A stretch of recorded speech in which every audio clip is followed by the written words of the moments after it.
বন্দুককে পানিতে ডোবালো, তারপর বালিতে মোড়ালো। সে দেখলো বেশিরভাগ বন্দুকই গুলি আটকে যায় বা কার্তুজ বের হয় না। এই ছোট ছোট সমস্যার কারণেই হাজার হাজার সৈনিক যুদ্ধক্ষেত্রে মারা যাচ্ছিল। একটা অপারেশনের সময় ক্যাপ্টেন কালা নামের এক সৈনিককে নিয়ে পাশের গ্রামে সাহায্য চাইতে গেল, কিন্তু হঠাৎ দুজন জার্মান সৈনিক ঘর থেকে বেরিয়ে এলো। ক্যাপ্টেন সাথে সাথে গুলি চালাল আর দুজনকে মেরে ফেললো, কিন্তু তৃতীয় জনকে মারতে গিয়ে বন্দুক আটকে গেল। জার্মান সৈনিক ক্যাপ্টেনকে গুলি করলো। শুকর ছিল কালা দ্রুত প্রতিক্রিয়া দেখিয়ে তাকে মেরে ফেলল। ক্যাপ্টেন রাগে বন্দুককে গালাগালি করলো, কারণ ঠিক সময় সেটা কাজ করেনি। পথে কালা লক্ষ্য করলো বন্দুকের অনেক ত্রুটি আছে। ম্যাগাজিন ওয়াটারপ্রুফ না, স্প্রিং ঠান্ডায় জমে যায় আর বালির কারণে ভেতরের মেকানিজম নষ্ট হয়ে যায়। কিন্তু কোনো বিকল্প ছিল না, আর ভাগ্যের মার কালার হাতও গুরুতর আহত হলো। ডাক্তার তাকে যুদ্ধের জন্য অযোগ্য ঘোষণা করলো। হতাশ হয়ে সে বাড়ি ফিরল, কিন্তু ভেঙে পড়ার বদলে তার ভেতরে নতুন কিছু জন্ম নিল। আইডিয়া এলো, কেননা এমন একটা বন্দুক বানাই যা সব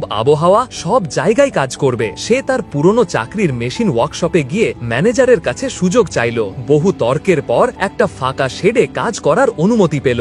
দিন রাত এক করে কালা বন্দুক বানাতে শুরু করলো। কখনো স্কেচ, কখনো পার্টস বানাতো। এভাবেই তৈরি হলো তার প্রথম ডিজাইন। সে পানি ভরা ড্রামে গুলি চালাল, এক শটে ড্রাম ফুটো হয়ে গেল। আত্মবিশ্বাস ফিরে এলো। সে সরাসরি কমিশনার অফিসে বন্দুক দেখাল। একজন মেজর কৌতূহল নিয়ে টার্গেট রেঞ্জে টেস্ট করতে বলল। টেস্ট দেখে সবাই অবাক। বন্দুকের অ্যাকিউরেসি, ব্যালেন্স আর স্ট্যাবিলিটি দারুণ। মেজর নিজে তার জন্য সুপারিশ লিখে দিল, যাতে সে অস্ত্র ডিজাইন প্রতিযোগিতায় অংশ নিতে পারে। 1943 সালে কালা মস্কোর রিসার্চ ইনস্টিটিউটে গেল, কিন্তু দুঃখের বিষয় তার বন্দুক সিলেক্ট হলো না। বলা হলো যুদ্ধের মানদণ্ডে এখনো মানাচ্ছে না। এটা তার জন্য বিরাট ধাক্কা। তবুও হাল ছাড়ল না। রাত দিন খেটে আরো ভালো মডেল বানাল, কিন্তু দ্বিতীয়বারও রিজেক্ট হলো। এবার ভেতর থেকে ভেঙে পড়ল। ভাবল হয়তো আমি উদ্ভাবক হওয়ার যোগ্য নই। আবার যুদ্ধক্ষেত্রে ফেরার চেষ্টা করলো, কিন্তু মেডিকেল টেস্টে আবার ফেল। ঠিক তখন খবর এলো সেনাবাহিনীকে নির্ভরযোগ্য আর আধুনিক রাইফেল দরকার। কালাকে আবার ডাকা হলো।